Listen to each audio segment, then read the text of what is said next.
Alors, me revoilà assez vite parce que... Aujourd'hui, on se retrouve pour une petite discussion sur la santé et la parentalité aujourd'hui.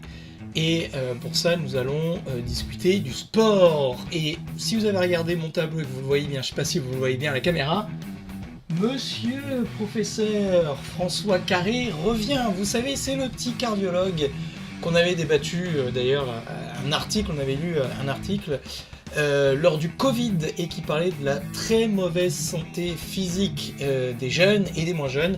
Enfin, ça, celui qui prédisait pour la génération Y des crises cardiaques à l'âge de 40 ans et pour Gen Z à l'âge de 30 ans. Nous allons voir ce qui se passe maintenant à la gène alpha. Eh ben, spoiler alerte, ça va pas du tout. C'était sûr!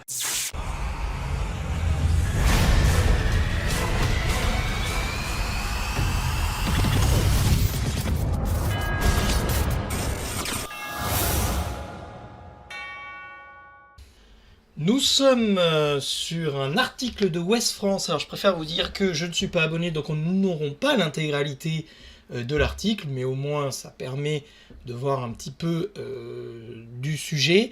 Et ça parle en fait, les jeunes ne bougent pas assez, ils ont des maladies de vieux. C'est ce que dit Monsieur François Carré, cardiologue et médecin du sport. Et président du collectif pour une France en forme, un enfant sur 5 est en surpoids, et j'ose même pas imaginer les adultes qui sont constamment de plus en plus en surpoids. On sait pourquoi, si vous me suivez, on sait pourquoi en termes de nutrition, nous sommes de plus en plus en surpoids, parce que nous avons dit que le gras était le pire ennemi du corps, et nous avons remplacé les lipides par les glucides, notamment des glucides simples, c'est-à-dire le sucre dans sa forme la plus simple possible, c'est-à-dire le glucose.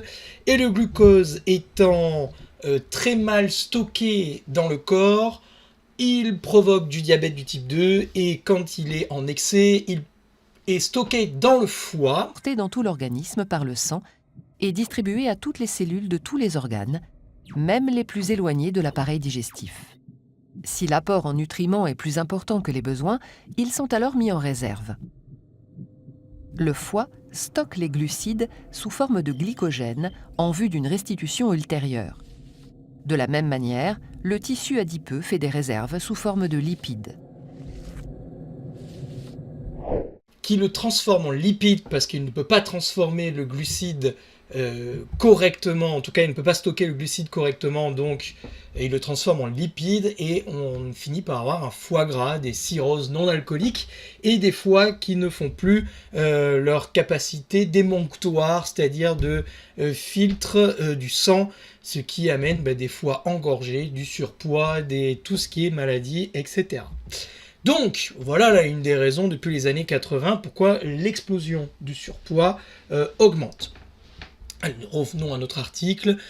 Professeur François Carré, donc du coup, qui est donc un médecin pionnier dans les travaux de recherche sur la sédentarité et les conséquences sur la santé, est inquiet. Il était déjà inquiet lors du Covid, il est inquiet après les JO Paris 2024. Rien n'a changé, surtout chez les jeunes, et il y a une urgence, car depuis des années, les enfants ne bougent pas assez et les conséquences peuvent être dramatiques sur leur corps et leur tête. Moi je vais vous dire, il n'y a pas besoin de s'alerter à travers des articles de journaux. Moi, je vois les enfants tous les jours à l'école. Ils ont des troubles de la concentration, ils sont dans l'incapacité d'apprendre, ils ont des troubles du sommeil, ils ont un usage parfois, pas tous, excessif des écrans, et ils mangent sucré à ne plus en pouvoir. Donc je vais vous dire, s'il y en a qui n'arrêtent pas de passer des tests psy pour dire qu'ils sont HPI, HPE ou TDA, à un moment donné, la raison en fait est beaucoup plus simple, c'est que ces enfants ont une mauvaise hygiène de vie. Mais est-ce que c'est de la faute des enfants ? Rien n'est moins sûr. Donc, vous aurez bien compris que les troubles TDA, ce sont en général des troubles de la dopamine, mais la dopamine, il est évident qu'elle est aussi perturbée par les écrans, elle est perturbée par comment on mange. Donc il y a un surdiagnostic, j'ai dire n'importe quoi, un surdiagnostic trouble psy, 10 ou TDA, alors qu'en réalité, l'hygiène de vie des enfants est catastrophique, et c'est ça qui dérègle, qui amène les enfants dans les troubles. Si les enfants étaient mieux accompagnés, il n'y aurait pas de problème. Donc, dans l'héritage que Tony Estanguet et son équipe laissent, il y a quand même les 30 minutes d'activité physique quotidienne à l'école primaire. Donc ça, c'est pour faire bouger les enfants, et c'est pour les écoles volontaires, ce qui est déjà aberrant. Je vais aller plus loin, parce que connaissant le système, je vais vous dire que c'est encore pire que ça. Le président Macron avait par la suite rendu obligatoire ces 30 minutes, sauf que d'après la Cour des comptes, ça a été confirmé par la Direction Générale de l'Éducation Nationale, 42% des écoles respectent ça. Oui, peut-être. C'est vrai qu'il y a la situation économique, mais quand même, dans un pays où il y a marqué égalité sur le fronton des mairies des écoles, on se rend compte qu'il n'y a pas d'égalité au niveau de la pratique de l'activité physique pour les petits. Bizarre. On met donc en place des choses, mais personne ne les respecte et tout le monde s'en fiche. Le problème, c'est que c'est pas tout le monde s'en fiche. C'est-à-dire que pour pouvoir mettre ça, si vous voulez, à l'école, il faut des financements. D'accord ? Et le problème, c'est qu'il n'y a pas de financement. Et alors ça peut être les mairies qui peuvent prendre ça en compte, mais le problème, c'est que à partir du moment où vous avez des dépenses de fonctionnement d'un État qui amènent cet État dans la crise financière, et je dirais même en faillite, vous savez, quand vous êtes en faillite, vous n'êtes plus en démocratie. Donc le mot égalité, démocratie, ça n'existe plus. Pourquoi ? Parce que vous faites payer à des gens quelque chose sur lesquels ils n'ont pas voté. Et quand il y a faillite, il y a contrôle. Et s'il y a contrôle, eh ben, c'est terrible, parce qu'il va y avoir un contrôle évidemment sur les écoles. Et le sport ne sera jamais une priorité, et la santé mentale ne sera jamais une priorité.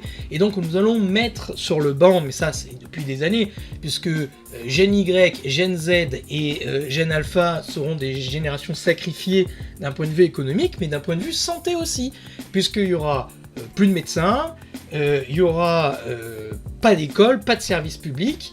Et donc, le mot égalité, si vous voulez, ça peut pas exister. Voilà. À un moment donné, il n'y aura pas d'égalité des chances, parce que seuls les gens ayant des moyens pourront faire ce qu'ils ont envie. Donc, c'est pas possible. Il faut recruter des intervenants extérieurs, sauf que les intervenants extérieurs, ils ont des entreprises. Et à un moment donné, vu comment la France taxe les entrepreneurs, ils sont obligés de mettre des tarifs exorbitants que les écoles ne peuvent pas payer. Moi, je le vois bien. En tant que conférencier et intervenant extérieur aussi auprès de l'Éducation nationale, je fais des prix qui sont très honnêtement très sociaux. Ô Seigneur, grand prince. C'est-à-dire vraiment, je peux pas vraiment compter sur ça pour vivre. Enfin si, mais faut que j'en fasse beaucoup. C'est par la quantité que je me paye, mais si c'est une fois de temps en temps, c'est pas possible. Et je vois bien que les écoles n'ont pas tous les moyens, et je travaille beaucoup dans le privé, ou des écoles qui ont un projet pour ça. Ensuite, les profs ne sont pas formés. Vous pouvez pas demander aux profs de faire ces choses-là alors qu'ils n'ont aucune formation. Parce que les profs, ils doivent faire l'éducation financière qui est mise au programme, ils doivent faire l'éducation sexuelle et la vie affective, ils doivent faire l'éducation physique et l'éducation numérique. Donc moi, je fais tout dans ça. Faut savoir que moi, je suis compatible dans tout ça. Mais moi, on m'appelle pour un projet, pas pour tous. Et si vous voulez, si on doit additionner chaque sujet que je mets sur la table, c'est beaucoup trop. Et les écoles ne peuvent pas se le permettre. Donc ils font confiance aux équipes éducatives. Sauf que les équipes éducatives ne sont pas formées. Et parfois les équipes éducatives se disent mais ça c'est aux parents de le faire. Et si c'est aux parents de le faire, bah voilà. Sauf qu'aujourd'hui les parents, il y a un problème. Qu'est-ce qui se passe ? Nous avons des familles qui aujourd'hui, papa et maman, travaillent. Pour les besoins du capitalisme et de l'économie actuelle, qui est une économie de crise. S'il n'y en a pas un des deux dans le couple qui gagne suffisamment, et puis on sait que 10% des Français les plus riches, c'est un homme ou une femme qui gagne plus de 3 000 euros par mois, je crois à peu près, ça représente déjà 10% les plus riches. Sauf que vous voyez bien qu'avec 3 000 euros, on n'est pas spécialement riche. Surtout si on a une famille derrière. Donc, Papa et maman travaillent, ça leur prend du temps, pas de temps d'avoir une bonne éducation, donc du coup il faut une coéducation. Sauf que la coéducation elle est difficile parce que les profs disent c'est pas notre problème, ils ne sont pas formés, et puis papa et maman ils sont fatigués. Et ben oui, quand ils travaillent, c'est difficile de faire tâches ménagères, travail, qui est de plus en plus demandant d'un point de vue santé mentale et charge cognitive, et en plus, les enfants ça prend du temps. Un proverbe africain disait bien qu'il fallait tout un village pour élever un enfant, et c'est exactement ça. Et quand vous regardez dans des États, en tout cas dans les tribus africaines qui sont très matriarcales, vous voyez bien que les enfants sont pris en charge par pas que les parents, mais aussi les oncles et les tantes, et c'est tout le village qui s'occupe des enfants. Donc ce n'est pas pour rien, ça prend du temps. Et personne n'éduque les parents à être des parents. Donc c'est difficile, et puis quand on leur propose des moyens, les parents en fait se sentent jugés. Ah, j'ai peur d'être un mauvais parent, puis les réseaux sociaux n'aident pas du tout. Donc l'ultra-comparaison est difficile, et puis on rentre dans le domaine de l'intime, et ça c'est difficile, il faut se remettre en question, et aujourd'hui les gens n'ont pas envie de se remettre en question. Voilà. C'est confortable de rester sur sa tablette ou de mettre de l'enfant sur les écrans, à manger des tablettes de chocolat ou des bonbons. Au moins l'enfant, pendant qu'il le fait, il reste calme. Bah oui, parce qu'il est blindé de dopamine à ce moment-là. Donc vous voyez que c'est extrêmement difficile, et j'en parlais pas plus tard que lors de cette capture de vidéo, j'en parlais pas plus tard que ce matin avec un coordinateur de communauté de communes qui me relève son défi d'allier éducation nationale, parents et enfants. Bah oui, mais c'est quasiment impossible. Voilà. Donc, ok, le gouvernement vous mettez des choses en place, mais en attendant, entre les programmes scolaires, l'incompétence des profs et le fait de ne pas pouvoir faire venir des intervenants extérieurs ou de salariés des éducateurs, c'est pas possible, en fait. C'est pas parce que les écoles ne veulent pas le respecter, c'est qu'elles ne peuvent pas le respecter. Et puis parfois, certains enseignants dans l'éducation nationale ne se remettent pas en question aussi, mais ça c'est autre chose. Le capital santé des jeunes a baissé de 20% par rapport à 1987. Voilà. Le professeur d'éducation civique et sportive nous dit qu'en classe de 6e, il y a environ 4 enfants sur 6 qui ne savent pas faire 4 cloche-pieds sur le même pied. C'est anormal. En 87, les enfants de 11 ans pouvaient courir à 11 km/h pendant 5 minutes, ce qui n'est pas énorme, une VMA de 11 ans. En 2022, on a démontré qu'il ne pouvait faire que 9,7. 9,7 de VMA sur 5 minutes. Vous imaginez à quel point c'est catastrophique.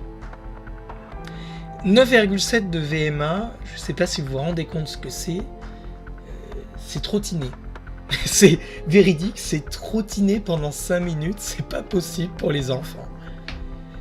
Ah non, ils ont des gros problèmes cardio-respiratoires et vasculaires, hein, Là, on est vraiment sur quelque chose. C'est des enfants qui vont avoir de plus en plus de problèmes respi, des troubles de santé mentale, parce que le sport, ça permet quand même de construire un squelette, de construire l'estime de soi, de construire du muscle et d'être en bonne santé physique et mentale.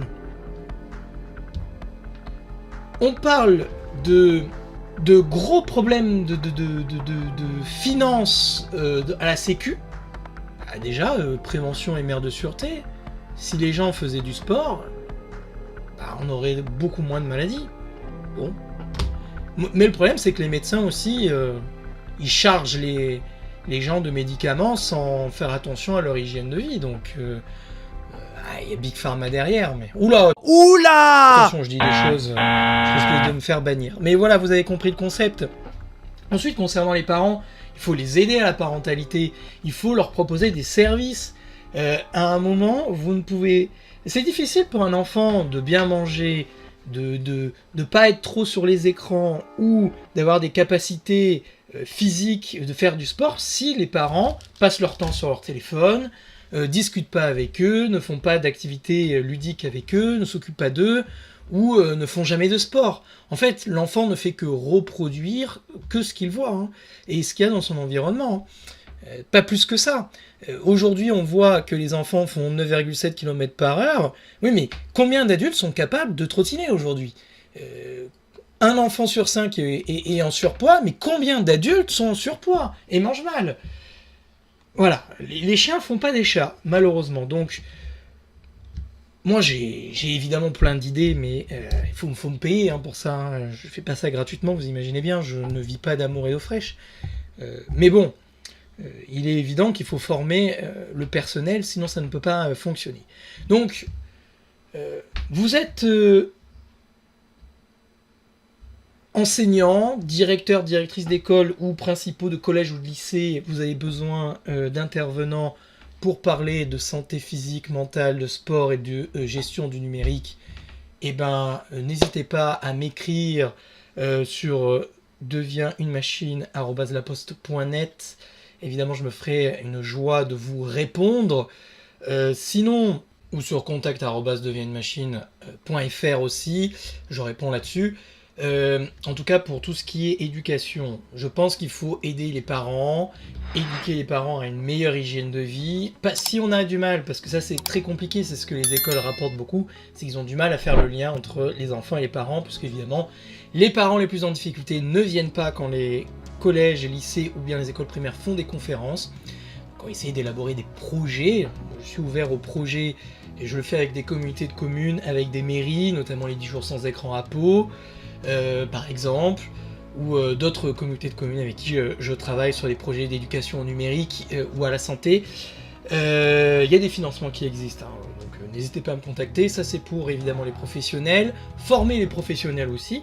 Et pour les parents qui me regardent, ou bien les personnes qui veulent faire basculer leur vie dans à l'étage supérieur, améliorer évidemment sa santé physique et mentale, des conseils en nutrition, etc. Deviensunemachine.fr, vous pouvez prendre rendez-vous, soit pour la parentalité, soit pour vous-même, pour perdre du poids, avoir un meilleur physique, une meilleure alimentation, ou bien aller mieux tout simplement. Écrivez-moi sur les réseaux sociaux, par mail ou sur mon site et je me ferai une joie évidemment de vous guider. Sur ce, j'espère que cette vidéo vous aura plu. Petit pouce, abonnez-vous et moi je vous dis à la prochaine. Ciao.